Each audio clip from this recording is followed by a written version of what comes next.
Draft Bros. What is going on? It's Alex and Schmo, the Draft Bros, coming at you with our risers and fallers for the 2024 NFL Draft. Schmo, say hello. Hey, what's crack-a-lackin'? It's the boys. We're talking risers and fallers. So go ahead, become a bro and subscribe. See, it works on this channel too. Become a bro and subscribe. Leave that thumbs up.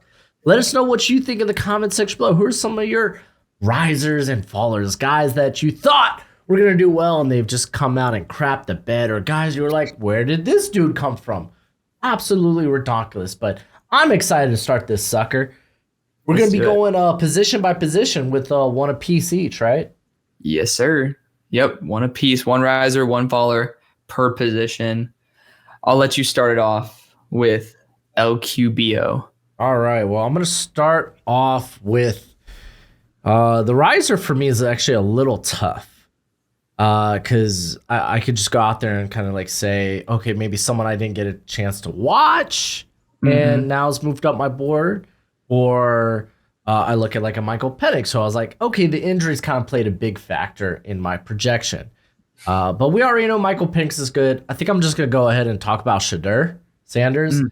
Because you were the one, I think we actually watched the spring game, and I was like, yeah, he looks pretty good. But I mean, in fact, I didn't watch Jackson State, so it was like, I don't know what to expect. And he's been great this season. The dude is poised in the pocket.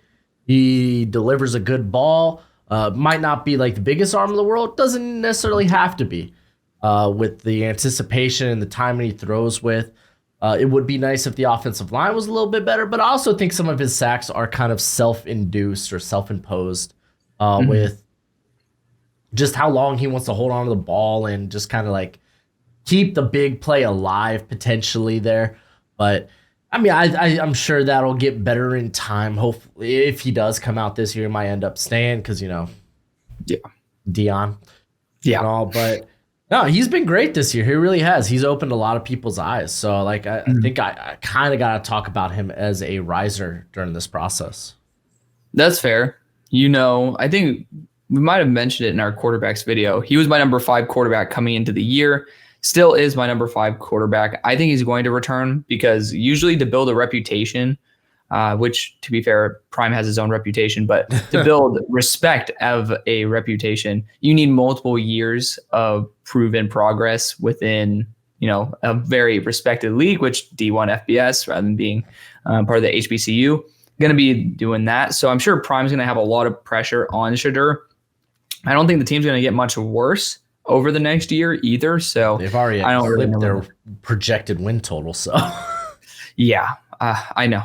Well, I like Colorado. Yeah. When they had one win last year, yes. The bar was low. The bar was very, very low. low. Like you said, we don't know if he comes out right now. It's like, oh, he doesn't plan on coming out, but feelings change. We'll know when it happens, and then we'll adjust accordingly. Yep. So who's your faller? You want me to do both? We could go back and forth. Yeah, tell me your riser, dude. Okay, I'll tell you my riser. Give me a chance to look at my board, all right? My riser is Cam Ward. He just feels that's a good one, too. He's just so much more comfortable in the pocket. He's not bailing out. He's stepping up and, just somebody who's really good at game managing. He's able to come back and, at least put up one hell of a valiant fight. There are guys like Josh Kelly who are performing extremely well and making crazy one-hand catches. I know. Dude, that Oregon State game was nuts. Oh, it was nuts. Also, I gotta admit, one of the most underrated uniforms in all of college football are those gray uniforms. I'm gonna try to get Brennan Jackson to give me a helmet just because I want one of those so badly. But regardless, he's been doing a phenomenal job. They've been extremely dominant, and they're gonna continue to be like that. Yeah. For me, faller wise, because I agree 100% with Cam Ward. I don't see him as a day one guy. No. But he's like a day 2 guy. Yeah, you look at those traits, and you're gonna want to develop those. Absolutely. And I think a big time with his accuracy has been just he's not as toesy in the pocket. There's a lot more decisiveness with him too. I could mention DJU here as a faller, though he had a kind of a sick game last week. But I don't think I'm going to go with DJU. I think I'm going to go with someone I wasn't really high on going into this process, but that had a lot of hype, and it's Jordan Travis. Yeah. Yeah, first things first, the size, not ideal. But, I mean, I loved Bryce Young last year. Obviously, size doesn't mean much to me. It doesn't mean much to my family either. My wife doesn't mind size. Anywho, this guy is so inaccurate, dude. He's so inaccurate. He sprays the football. You can't tell where it's gonna go. I don't really think he has good ball placement, and I think with just that inconsistency, it just doesn't. You're not gonna be a day 2 guy. You're just not. I think he's a hell of a competitor. He's a hell of an athlete, but he just doesn't have that throw consistency that makes you a day 2 guy. And I feel a little validated in my process, so to speak, where I wasn't that high on him. And then thus far this season's been like, okay, and this is why. So he's my faller here. That's understandable. For me, I came into the year having him graded out as a 57.25. So sorry, Florida State fans, even though I still put Florida State as my number 1 team in the nation, never believed in Jordan Travis. And for all those reasons, I can't say that he would be my faller in that instance. So the other guy who I would potentially put in there, Keaton Slovis, has just been absolutely like a non-factor. Like no one, like there's just nothing that's been pretty much exciting or draftable about him. And like I was having hope that he could have a little bit of a career resurgence, and not so much. Other guy, I would say maybe Riley Leonard, just because he had so much hype, and he's not necessarily being a super stat leader, and he's not competing with guys like Quinn Ewers, Michael Penix, Shedeur Sanders for actual fringe first round competition. So I'm going to just put it right there. Yeah, having the high ankle sprain's not going to help either, but he's a true junior, so he should go back. He has talent, not a very big arm, but you know, a lot of people think he has a howitzer. I don't think he has a howitzer. I think it's fine. Like, it's fine. It's adequate, but he doesn't have like a cannon. Yeah. We're not talking like Anthony Richardson, Will Levis cannons. No. Joe Milton cannon. Joe Milton. You want to start the running backs? Let's do it. Okay, so my biggest riser this year, hands down, Marshawn Lloyd. I mean, I don't know if there's very much debate there. I fell in love with him from the first USC game I watched. I was like, who the hell is this Marshawn Lloyd guy? He reminds me a lot of DeAndre Swift with pretty much everything that he does. I want him to have a little bit better ability to break tackles at an NFL level. I think he's shedding a lot of college tackles, but I don't know if it translates over to the next level. But the vision reminds me of Breece Hall. The movement skills remind me of DeAndre Swift. So I think that it's just such a good combination. And it's a guy that not many people are going to be super duper high on. I know that you've brought him up before. So really good player nonetheless. Yeah. I got him pretty high up there as well. Yeah. Well, I'm going to go with Jonathan Brooks from Texas. Like, fun fact, I've accidentally watched a lot of Texas via my watch-alongs. Don't know how that happened, but here we are. But he was kind of not a no-name, but an unknown commodity coming into this season where, I mean, he was stuck behind Bijan and Roshan. He wasn't really projected to be a starter this season. Didn't even come to this year as a starter. It was Baxter who was starter, and Brooks was RB2, and it was the injury that elevated him in that game, and he's held on to the starting position ever since. But, I mean, you go back to high school, this guy has been a freaking monster. His senior year in high school, he ran for over 3,500 yards and 62 touchdowns. Wild. Yeah, kind of nuts. He also punted the football with a law of 71. Fun fact. Do it all. Do it all. Yeah, but I think he's a one-cut runner. I don't think he's got a lot of lateral ability to him, but he has great patience, really good vision. Once he does hit that hole, like, I think he's got pretty darn good explosiveness, and I love the contact balance. Like, he's not going down on arm tackles. Like, he's broke off a couple of big runs already this season, and coming in, at least in terms of college, not a lot of tread on, or he's got a lot of tread on the tires, not a lot of mileage. Passing game, just not used in that aspect. So not really much to talk about there. Yeah. But in terms of just being a ball carrier, man, he's been wonderful. He's a guy that, again, wasn't on the radar of really anybody coming into the year, has really made a name for himself. Fair point. My faller is going to be probably Rocket Sanders. Just 2.7 yards per carry, not staying healthy. I mean, I think the interior offensive line's pretty damn solid, so you should at least be able to get, at very minimum, 3.5 yards a carry. For a guy who's 242 pounds, probably will run the 4.4s.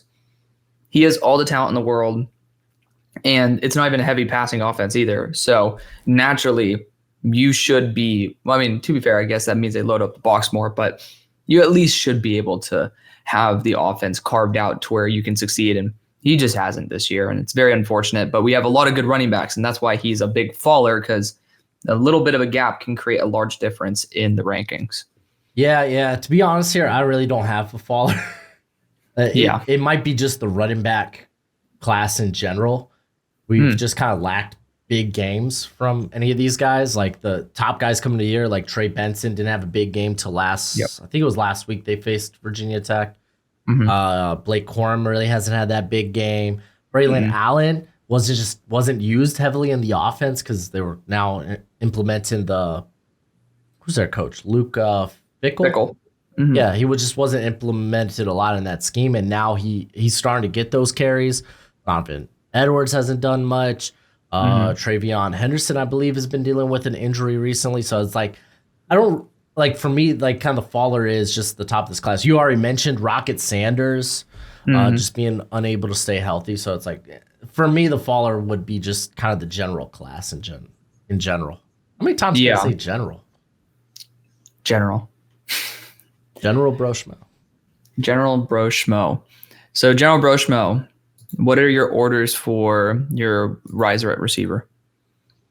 Oh, for me, this is easy. It happened on my first watch along. South Carolina, North Carolina. Xavier Leggett. I was like, oh no, Juice Wells, he's out of the game. Stupid foot injury, dealing with that during the offseason. And then I was like, who's this big mother trucker? Just balling out. Xavier Leggett has blown up a lot of people's boards. I put him on my list immediately and was like, I can't wait to see more from him because he hasn't really been able to produce in South Carolina. A lot of that some of that was injury, some of that was depth concerns. Like going ahead and looking at it, he was a reserve his freshman season.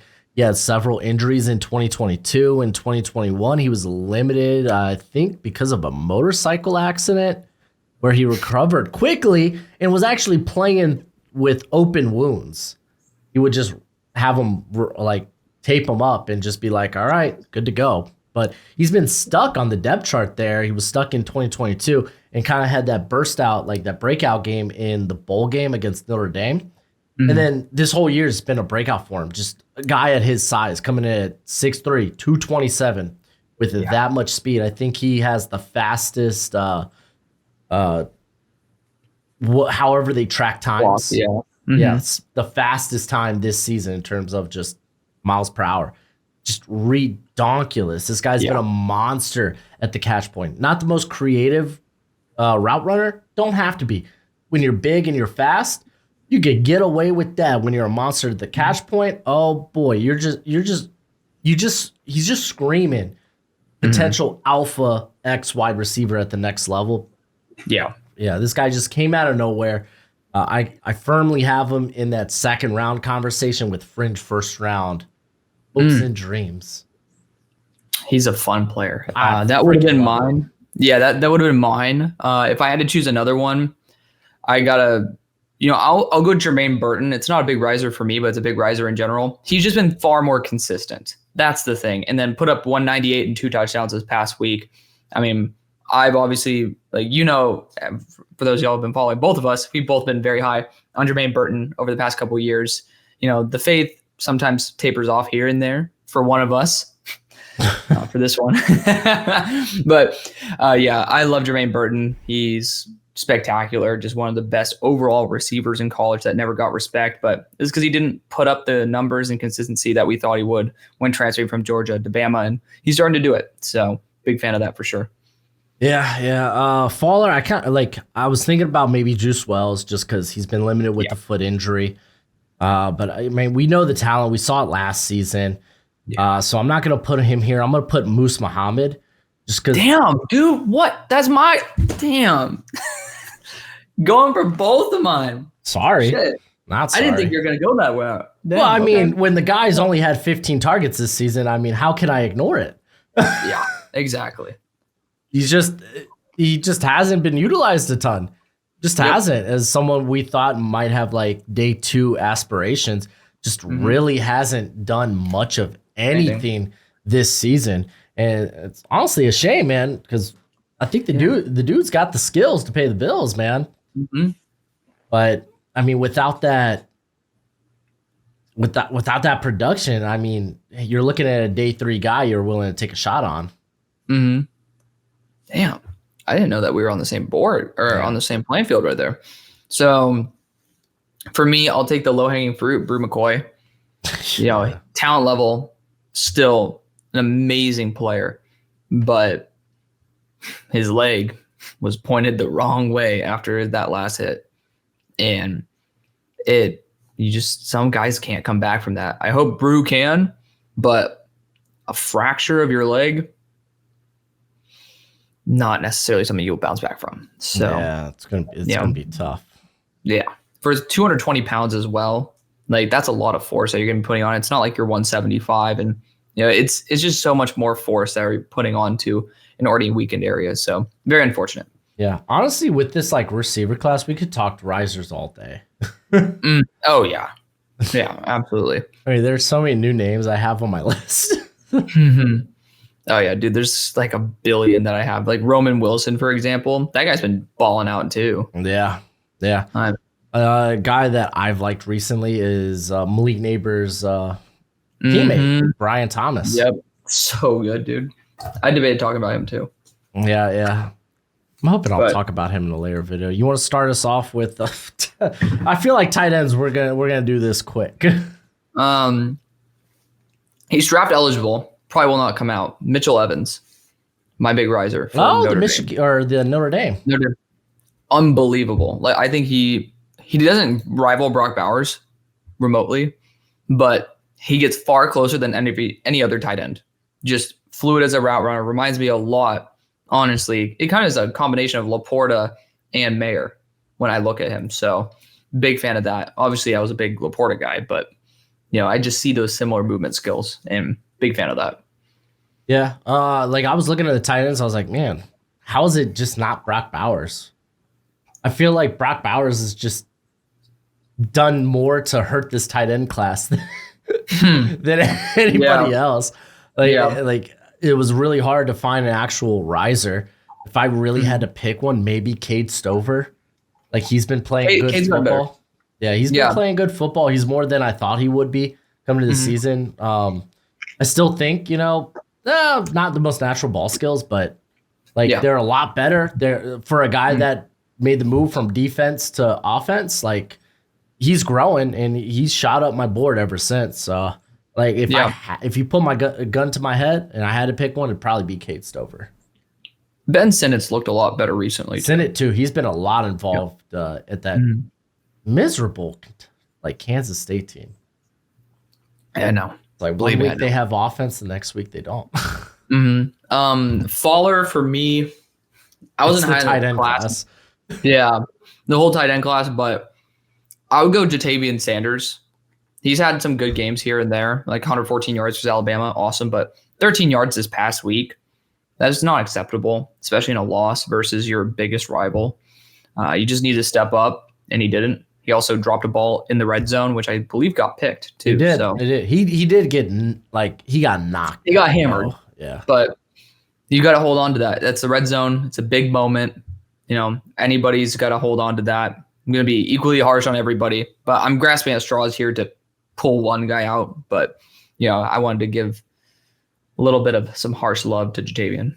Yeah. I mean, if I had to narrow down Faller, because honestly, I came into this class thinking, oh man, dude, they're like I could see 10 tight ends in the first 4 rounds. Really?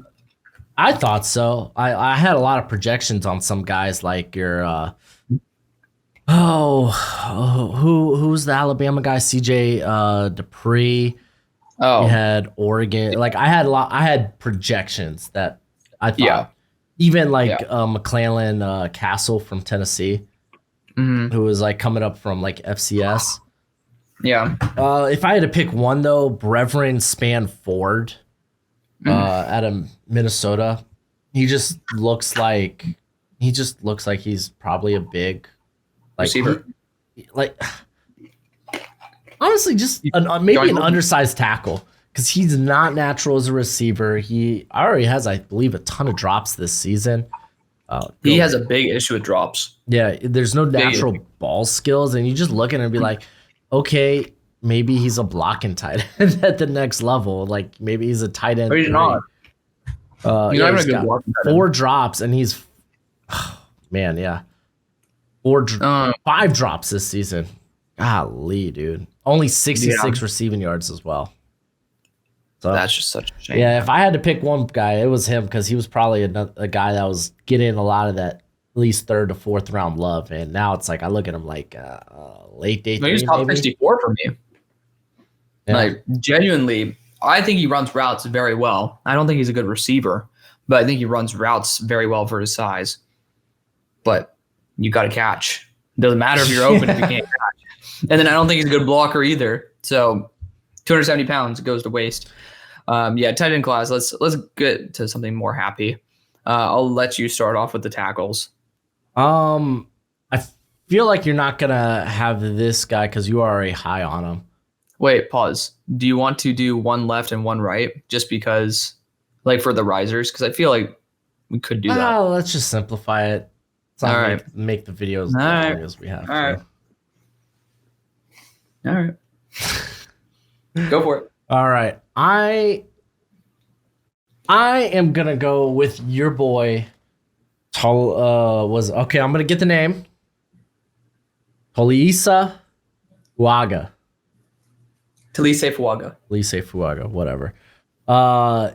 He has been great this season. He has been phenomenal. He is easily a top 50, top 40 guy for me, probably first round at this point.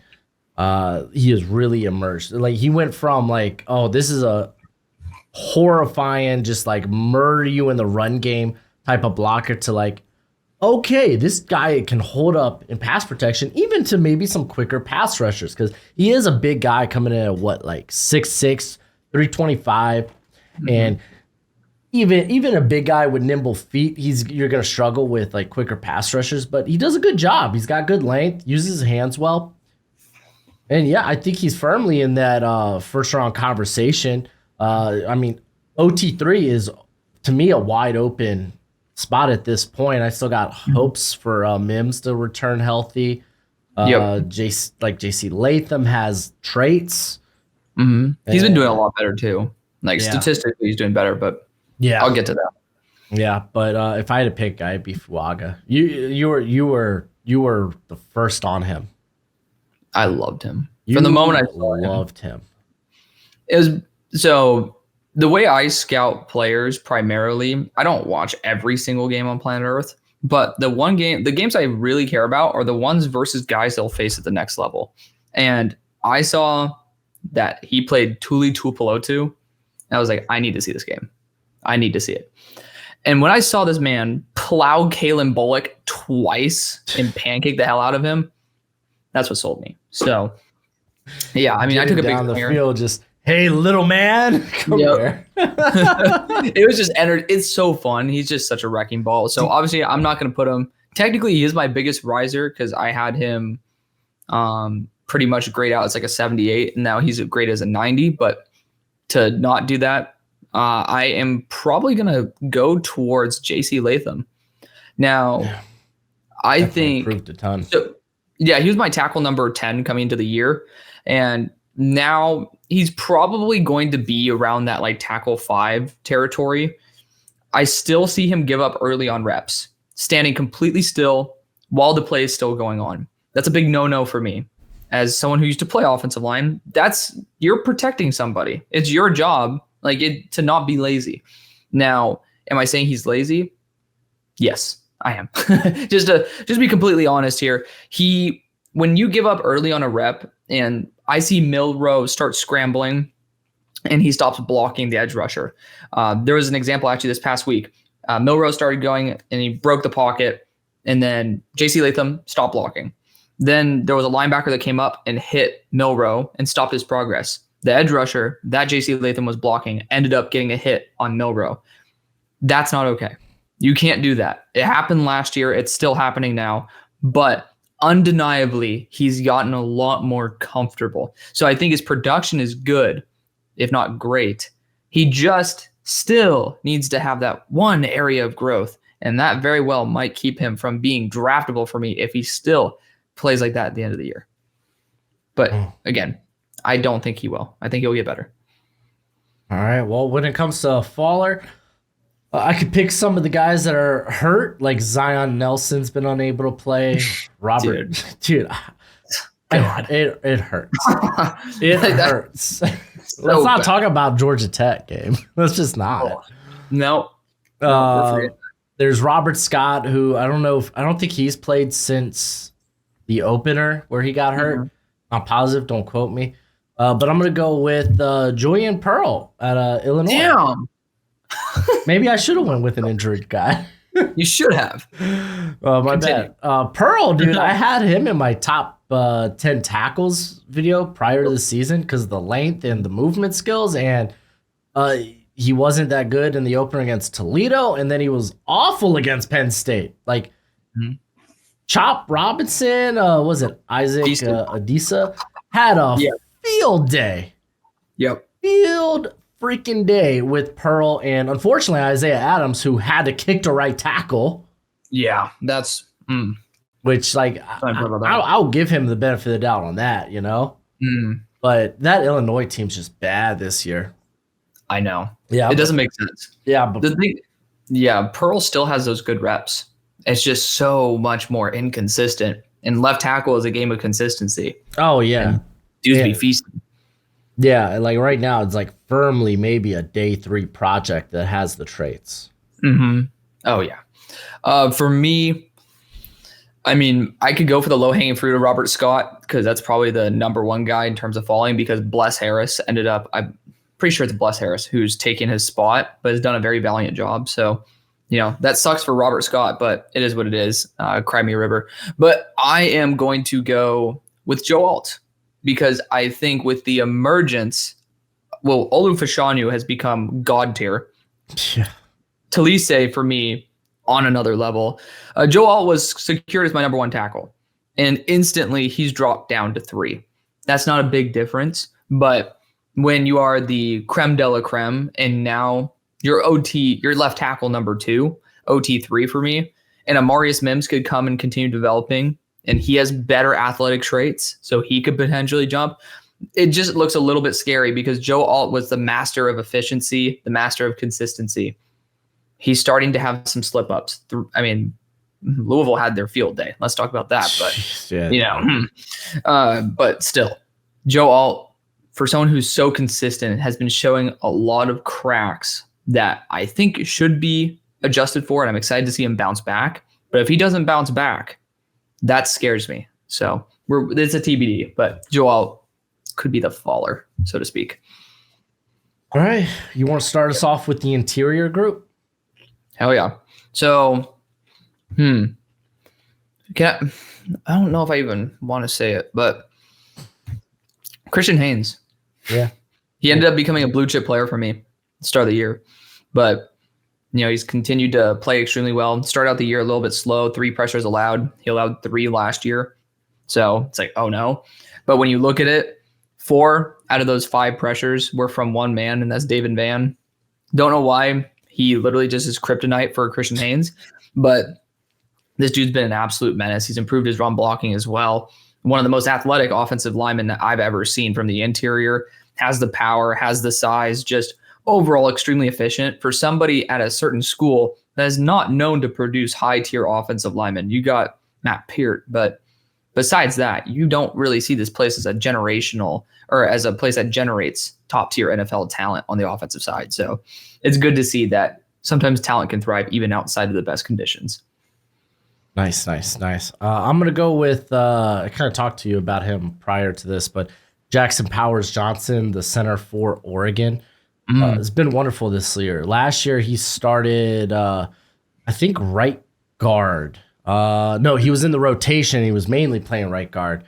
Played like 400 snaps there, and he was pretty darn good. Moves to center this year, and he has been freaking unstoppable. Like it says in his name, Powers. This dude's a mauler, man. He's a road grader. He's got not elite, but I think he's got good enough movement skills for the NFL. And for me, he's probably going to be a top 75 guy when it's all said and done. He's I think a true junior as well, so might not even necessarily come out this year, but I think he is really, really shown out this season. Dude, glad to hear it. But my faller is going to be Christian Mahogany, just somebody who we all considered we all considered him potentially as the best right guard in the class coming out. He was supposed to be that second round fringe first guy just a little bit over a year ago before the ACL tear. Comes back, not as consistent as you're hoping for. When there's other guards like Christian Haynes, Zach Zinter that are performing extremely well at that same position, you're just seeing him, again, similar to Joe Alt. It's not like he's crap, but just comparatively, we're seeing others get better while they're not necessarily improving. So I think he can get back to it, but for me, that's one of the biggest sliders in terms of the interior offensive line. Yeah, I'm going to go with Donovan Jackson out of Ohio State.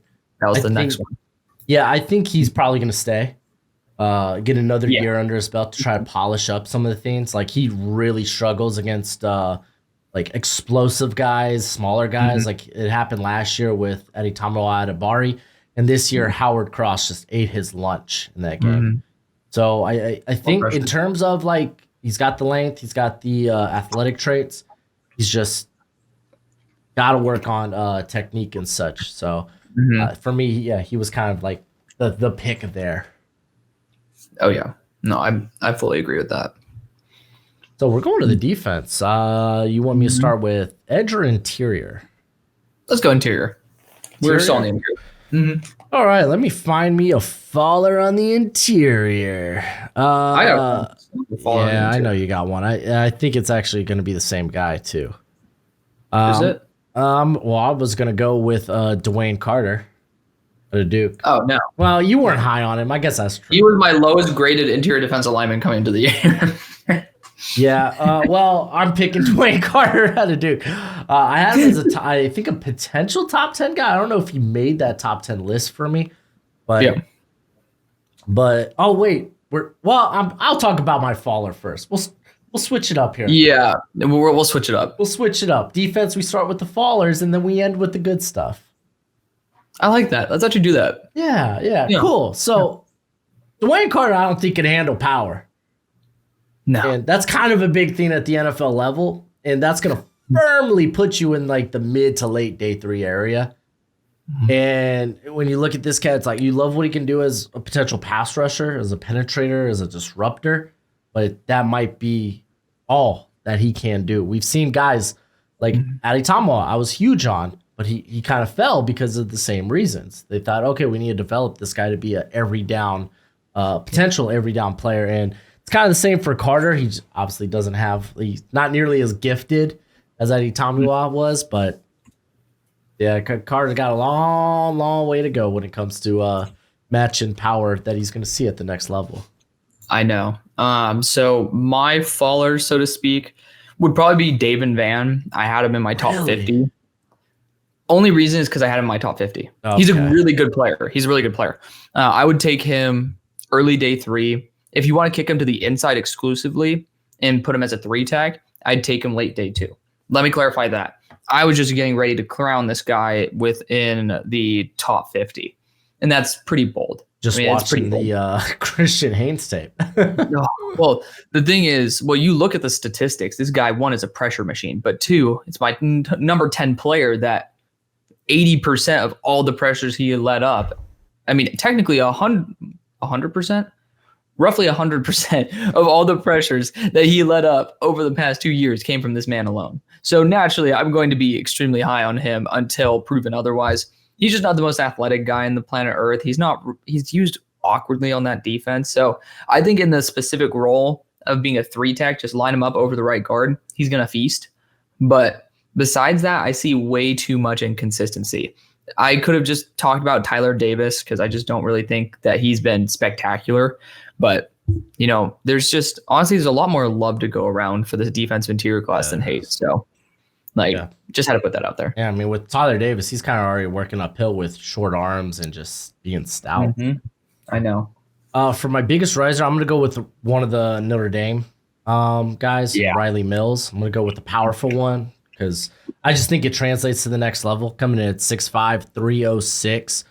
I think last year he became a starter, and then this year now he's like the full-fledged, like uncontested starter, and he has just been a monster. Like this dude is just so stinking powerful. Literally moves grown men against their will. Well, almost grown men against their will. He's been really, really impressive. Maybe not the quickest guy, but he does a good job of making up with that, just being like stupid powerful.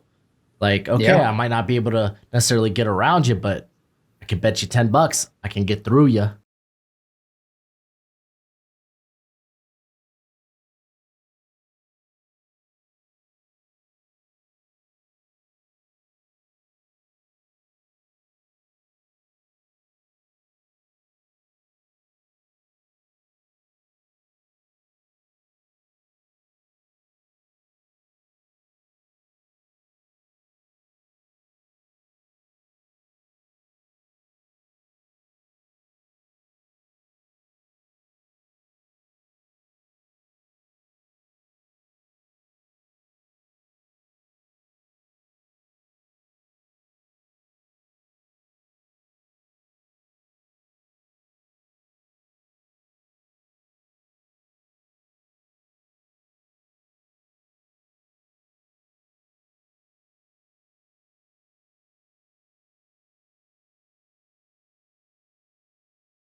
Yeah, those Notre Dame guys, I don't have official grades on them, so that's why I'm not going to count them in. But easily those guys have been the biggest risers for the defensive interior class just because you see them every single week.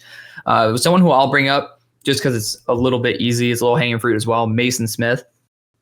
Didn't have a grade on him because bro tore his ACL 8 reps in. Yeah, bro tore his ACL in, 8 reps into last year. Wanted to see how he did. Started out the year a little bit slower. He's been increasing week after week. Shows unbelievable upside. His swim move looks almost Jalen Carter-esque, but doesn't have the necessary explosiveness that Carter does. Doesn't have the finesse Carter does at the same time. But you get to see why people love him so much. And I think when you put on 15 pounds over a year and you don't even get to play football for pretty much like half of that year, you're naturally going to be a little bit out of shape. I think as the season progresses, he's going to get better and better and better and more in shape. But I just got to call it out as it is. Not necessarily fully there yet, but you do get to see the potential. You do. And it's unique to see him on the interior because actually he still works really well as an edge rusher. So got to put that in there. You want to start us off with edge fallers? Edge fallers. I will. So I don't have many edge fallers. Me either. I found one guy though. Okay. Cedric Johnson, I could talk about him, but rather than that, I'm going to go Laiatu Latu. I know he's your number 2 edge rusher. For me, statistically, great. Great size, great length, great pass rush win rate, great pressures. But when I watch his game, I don't see something that translates. I just don't. And it's something that is more qualitative than quantitative. And I could be completely wrong about it. But when I watch these other edge rushers, in my mind, there is similar to an it factor. You can just see a really good NFL player when they're playing on the field. And I just don't see it. I know it's the biggest like range in terms of like the consensus board and your board and where I'm at, but I just don't see it. I watch every game this week versus Talise Fuaga. I am going to be so happy to be proven wrong on the reps he plays against the left tackle and not Talise. But until then, which is one day, I am not sold. But that's not a faller. I wasn't fully sold in the first place. But again, this class is good, really good. Yeah, I'm just going to go with the guy that hasn't been able to play this year because, quite frankly, USC has no idea what to do with him. Corey Foreman. Yep. They have no idea what he is. Yep. Is he an off-ball linebacker? Is he a guy that's going to pass out, like come off the edge, come off the outside? They've even lined him up sometimes, like in the middle of that defensive line. He is, I think, only seen the field about like 30-some times this season. I don't know if he's dealing with an injury the last couple of weeks, but he hasn't played much. But he was someone that I was like, okay, I'm kind of like, he's been in my tweeners. He didn't make my edge rankings this past summer, and just because no one knows what he is, but he's a former 5-star recruit. This is a guy with a ton of potential, but we have no idea what he is yet. And we have, and there's no indication that we will know what he is. So there ain't no way he comes out anyway. He's a true junior, but kind of got to bring him up. He was kind of a popular name preseason. Yeah. Trust me, he was a popular name for me too. I keep looking for him. That was another low-hanging fruit. I don't think Cedric Johnson. Still looking for him. We're all looking for him. We need to like put up the missing sign, like Walter White missing. It's just instead Corey Foreman. Besides that, my riser, I guess there are 2 guys who have risen up almost equally. Chop Robinson, I don't really need to explain. He's just gotten a lot more consistent. But the guy who I want to talk a little bit more about is Princely Umanmielen. Okay. He is awesome. By the way, his brother, I think, plays for Nebraska, and he actually went off recently too. So definitely a name that I want to check out. But, at 6'5", 254, he plays like he's 275 in terms of his power and moves like he's 250 pounds. I love seeing guys who can maximize speed to power. That's why I love Dallas Turner so much. But he last year didn't play with that same tempo. I saw the same thing from Gervin Dexter during the whole entire year last year. They just looked a little bit sluggish. They got off the ball slow. They didn't actually show the actual athleticism that testing-wise, they have. This year, he's been balling out. He's improving his combos. Like you can tell when a player properly times a combination move where, let's just say, they do a nice little bull rush to swim move. You can see when they know when they're comfortable with their timings. Now, you can take a good from a great edge rusher with how consistent those timings are. And that's what makes TJ Watt so dominant, is that he's not necessarily going to have the best bend in the world, but he knows when and how to use the leverage to bend. Princely is getting much better at his timing. I don't think he's in that great territory yet, but he's getting there. And he has a lot more emphasis. He has a lot more drive. And that is exactly what I want to see when I see a player taking steps up year after year after year. No, he used to have a YouTube channel. He did? Yeah, it was like D1 Princely. We need to bring D1 Princely back. Yeah, I don't think he's posted in like a year, but one fact. Well, we need to post him, not him posting anything. That's right. So it's good. So I was narrowed down between two players here. Well, one guy was Muhammad Kamara from Colorado State. I think he's just kind of like this. I don't think he's that that tall or long, but he's just like, whoa, he's like thick. He is jacked. But I'm going to talk about Jonah Ellis out of Utah.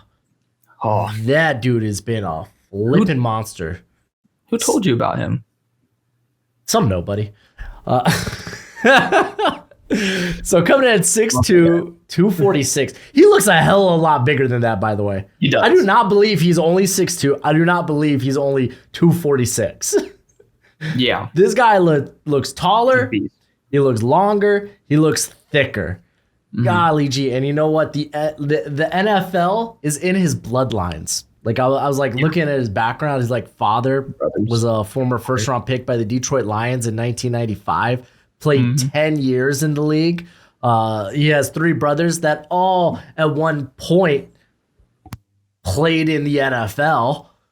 Like, yeah, this guy's meant for the NFL. He moves so quickly, literally like lightning in a bottle. He looks so light on his feet, and it's like so sudden, so violent with his hands. I mean, there are times if you kind of like watch like the whole game where it's like he seems stonewalled and maybe doesn't know where the ball is in the backfield. But like when he's getting after it, it's some of the best reps in this class. Yep. It truly, truly is. And he is only a true junior. If he doesn't come out this year, then he's gonna be a first rounder for me. Oh yeah, absolutely. So no, I messaged you on September 3rd. It's probably right after that Florida game. I think it was. I said Jonah Ellis edge for Utah looks like a menace. So funnily enough, when I was talking about you can tell when a player is NFL caliber, like you could just see it. The player who I had in my mind was watching Jonah Ellis, because that's on that night. I remember just seeing him pop off, and I'm like, that looks unique movement skills, something that really separates a player. It is kind of their form of the it factor. But yeah, I have Ellis like one spot behind Princely. Yeah, I think that's perfectly fine. I think that's totally logical too. I'm probably going to have him there too. I haven't fully graded Ellis yet because I want to see a little bit more tape. But I mean, I also don't want to grade him against Talise Fuaga too much. Yeah, even then, like I think he was matched up more with Jonah Gray in that game. He was, because he typically lines up left side. But you are onto the linebackers. Riser. I got one big riser. I'm not going to talk about him. I'm going to save him for you. No, it's okay. You can talk to him. Nah, it's fine. It's fine. There's no risers for me in this class. Well, I think there's one main. We're talking about Danny Stutzman. You can talk about him. I'll let you go on your pedestal for him. Okay. Well, let's talk about fallers first. We said we would do fallers. You're right. And we could probably talk about the same guy here too. It's Jeremiah Trotter. Yep. Just watched him today. Dude, yeah, no, he's coming back to school. Not an elite athlete, not elite size at 6 foot 230. So, but how he made up for it last year was intelligence. Just how he plays the position, just playing it like you're supposed to play it, not being a liability. in coverage, his ability to become a blitzer, whether it's like shooting gaps or coming off the edge. And he just had that big play potential. And this year we've seen bits of it, but like he's been a lot more at fault in coverage. And again, just not being that high end athlete. Like it's just not been good for him this year. It truly, truly hasn't. And being a true junior, I imagine he's going to return. Because like, I don't know how you take this cat in the first like 2 days. Like might be a fringe third rounder right now. Just based on what he did in 2022. I mean, again, the first part of it, it's key. There's no size. There's no athleticism. What else do you have? In the NFL, you have to have at least one of those. At least. You can't be slow and small. You can't. Even if you're the smartest guy in the world, the NFL is too fast. And if you're slow, at least maybe you can have the range to cover up more ground. He doesn't. Really unfortunate, because I was very excited for Jeremiah Trotter's study, because I didn't like what I was seeing, and the more I dug, just atrocious. So, yeah, I would say Tommy Eichenberg as well looks a little bit slower this year. So if I had to toss in another name to that, he doesn't look as athletic, which is weird because he was relatively rangy last year. But, you know, to me, he's still my linebacker one. But that's because Danny Sussman doesn't have a grade yet. So I'll let you go for Danny Sussman. Danny Sussman coming in at 6'4", 235 out of Oklahoma. Sideline to sideline athlete. Already, dude has a nose for the football and can make a play, whether it's in coverage, whether it's coming up and stopping the run. This dude has been studded at that. He's one of the, I think he led the Big 12 last year in tackles, and he's going to do it again this season. Like, good luck trying to. Yeah, good luck. This guy just brains guys down. He has a nose for ball carriers. He has a nose for where the ball is in coverage.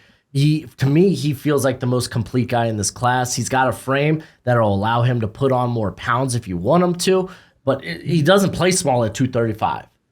So it's like, to me, it's like, okay, this guy is it. He has literally been, I think, the only impressive player in this linebacker class thus far. Junior Colson from Michigan, he's been good too. But I don't think he's really risen his stock. Like, I kind of like watch him like, yeah, that's who I thought you were. Mm-hmm. But dude, Stutzman's a nuts. Yeah. Okay, so I want to give a quick I don't have anything more to add. I want to give a quick shout out to Jason Henderson too from Old Dominion, but I don't think it comes out because he won't get an all-star circuit.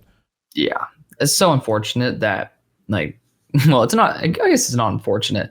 It's unfortunate that we don't have like an all junior bowl, because I really would love to at least see that. Just because sometimes guys return just so they don't have, just so they can have the opportunity to go to one of those all-star bowls. But I get why. Yeah, it makes sense. I'm kind of curious if he transfers. He might. I mean, I think it'd be smart. What does he play primarily? Is he a Mike? Yeah, he's playing in the middle of that defense for the Monarchs. Send his ass to LSU, dude. Send him to LSU. Man, that's where all linebackers go to die. Mike Jones. Yeah, that's exactly what I was thinking. Oh, man. Jumping to the corners, though. Starting off with the big faller, Jason Marshall. Yeah, okay. Yeah. I was like, okay, there's one main guy. We were talking about it. Yeah.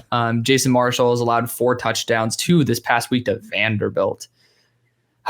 He has looked like he's checked out. He looks he like from the season opener.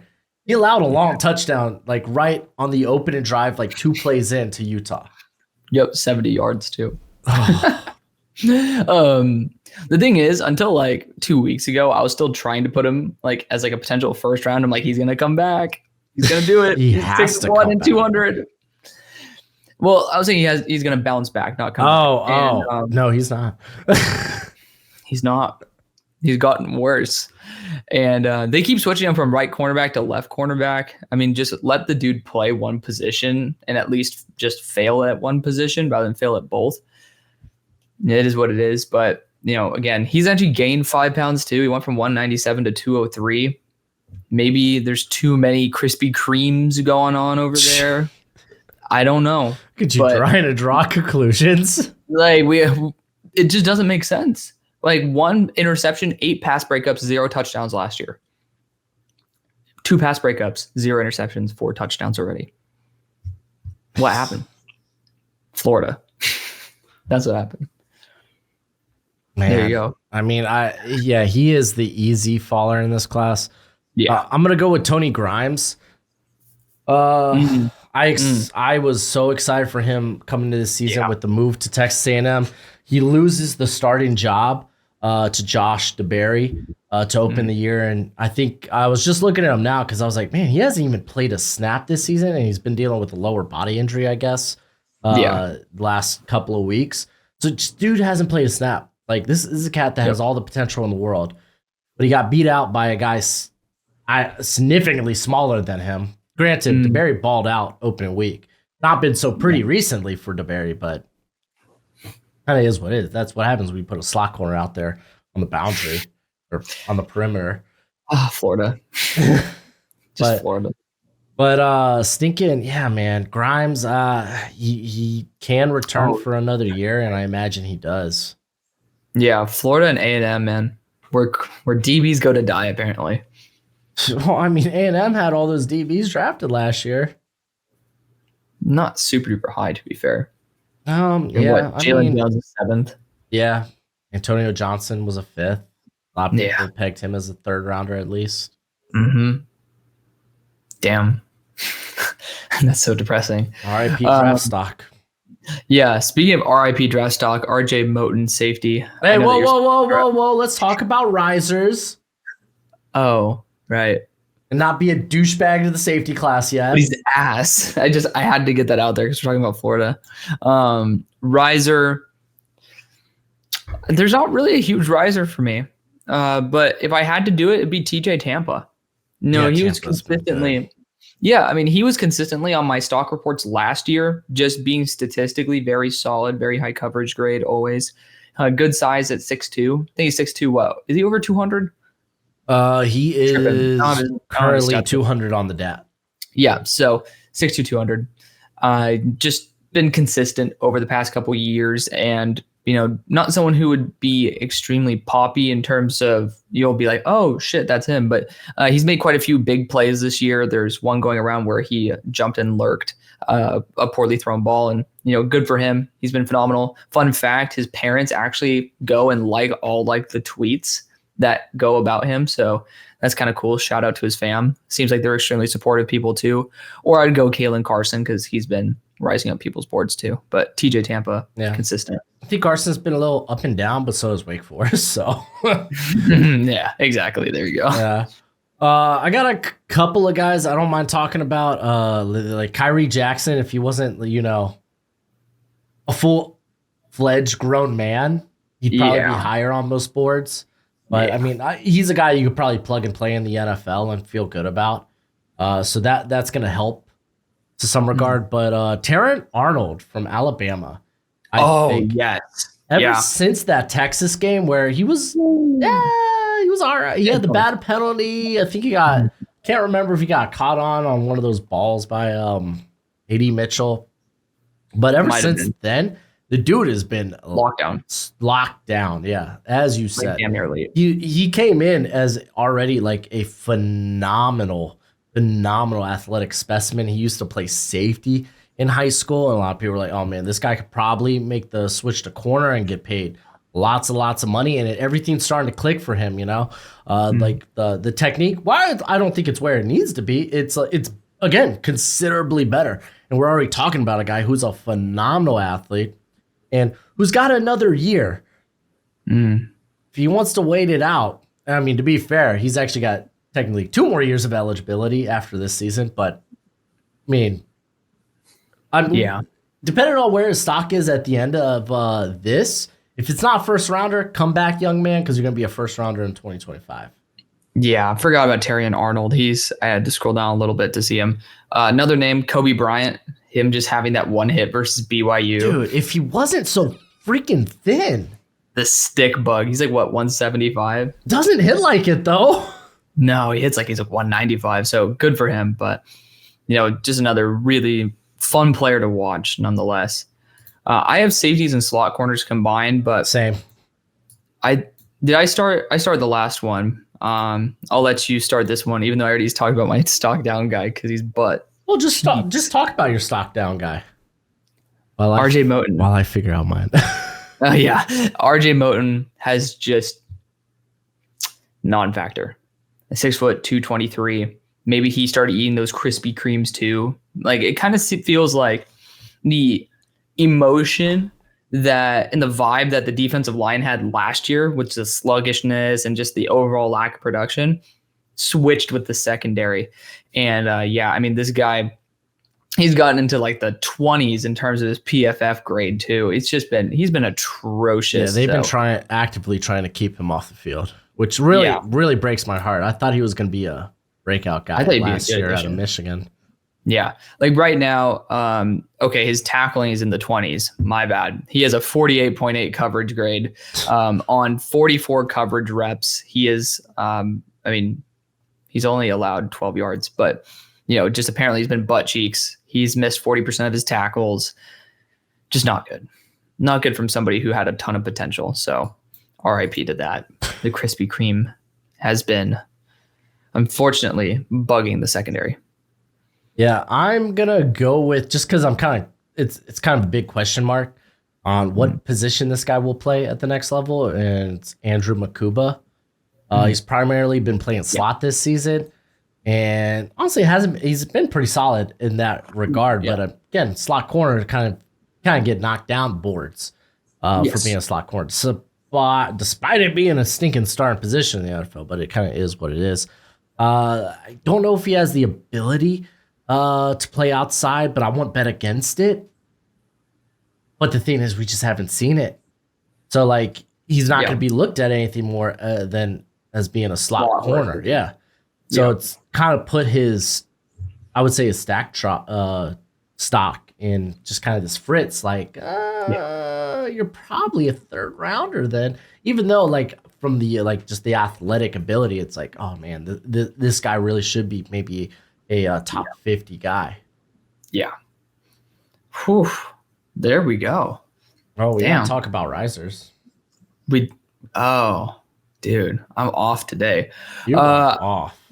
I am off. I'm going to go with Jaden Hicks. Yeah, so that's the obvious one. Yeah. I mean, he's, apart from missing 44% of his tackles versus Oregon State, this dude's just been absolutely flawless compared to, where he was last year. Took a big step up. He has much better field awareness now, and just he's overall been an assistance in both the run game as well as the pass. Just Washington State, I don't know what's going on. They've been drinking the Kool-Aid because they've been doing some really good stuff on defense. They have their slip-ups here and there, but even Shaw Smith-Wade, didn't even get to mention him. He's been pretty damn solid as well. Just overall, I mean, again, 6'3", 210 pounds. He's built to be a versatile safety in the NFL, and now he's having the production to back it up. Yeah, man. Wade's interesting because he's pretty undersized too, ain't he?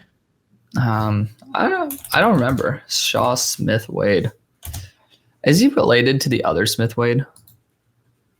He's 176. Yeah, he is undersized. I'm tripping.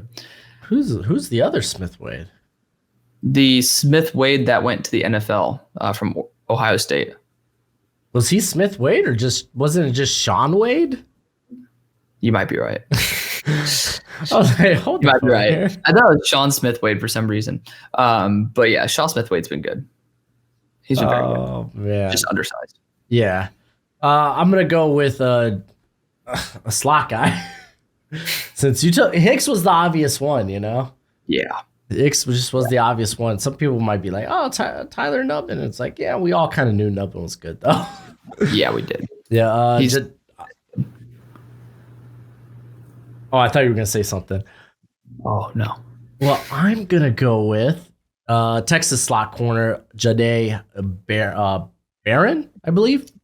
Oh, yeah, dude. He's been good. Yeah, he has been very good. He's been good. 5'11", 192. He is a smooth athlete that plays with bad intentions around the line of scrimmage. Like, This dude ain't afraid to lay a hit, ain't afraid to lay a lick. He ain't afraid to put his nose in the action. He's a legit playmaker. I believe he had a punt block this season maybe it was last year. Actually, I'm gonna look that up real quick. Yep, okay, it was last year. So last year he was, and this is in Texas history, he is one of only 2 players to have a fumble return, an interception return, and a punt, blocked punt returned for a touchdown in the same season. Same season. Legit playmaker, dude. Legit playmaker. Because I love Javon Bullard too, because he kind of plays with that like nastiness, but having a little bit more size than Bullard, you kind of like, okay, there's a little bit more, a little bit more here, and a little more meat on the bone to believe in. Yep. Both are fantastic though. I think I have them like one after the other, but Barron's been really, really good. If I had to pick someone that wasn't Jaden Hicks, because Jaden Hicks has just been wow this season. Yeah, I mean, he's allowed a total of 69 yards. He allowed 1 touchdown, but in that game versus Wisconsin, funnily enough, he had 2 pass breakups. It's just he's been on fire, and again has that 6'3", 212 build. Ridiculous. Good for him. Yeah. Was one of the touchdowns was Colorado State, right, for Jaden Hicks? No, it wasn't? Okay. I thought he may have allowed that late garbage long touchdown, but maybe they didn't even have the starters in then. Yeah, I don't know if they did, because it doesn't list it here on PFF, but I'm trying to remember. I know the play you're talking about. But yeah. There it is. There we go. We got it. There we did it. Outro. Well, go ahead. Become a bro and subscribe. Let us know what you think. We touched up on a heck lot of players. And honestly, if we wanted to talk about receivers, because there's so many receivers that have popped up in this class. Too many. Like that could be its own little video. Maybe we'll do that some day. Year. some decade. Go ahead, hit that thumbs up. Do the YouTube thing. And until next time, you be easy, my friends. Later.